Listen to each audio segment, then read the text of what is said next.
eto na yung project sidecar para dito sa aking RS100. Eto na yung tatapos ko. Meron na akong frame at yung ibang parts nito ay binili ko lang sa junk shop. May ano maganda at may clearing na gulo.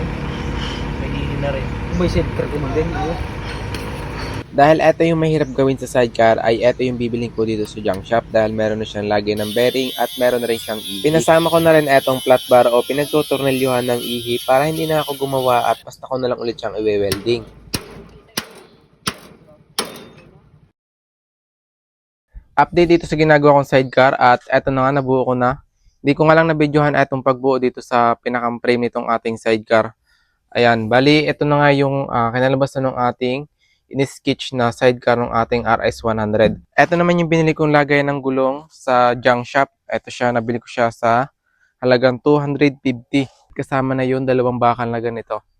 Ito yung ilalagay natin sa ilalim nitong ating sidecar para matibay. Bale, ito na nga yung ating sidecar para sa ating RS100.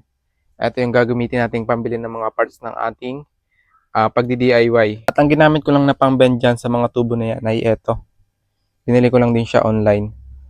Ang discarding ginawa ko para makabuo ng ganitong frame ay nag-drawing muna ako para may matularan at para may idea ko kung ano yung kakalabasan nito kapag natapos. Inispatan ko lang muna yung mga dugsungan at hindi ko muna siya pinol-welding para makalas ko kapag mali ang sukat. At matapos ko mapatama yung mga sukat nito ay inayos ko na rin ang pagkaka-welding para masukat na rin dito sa aking RS100. Ito na yung magiging tayo niyan dito sa aking RS100. Medyo mababa pero sakto naman na yan para sa akin.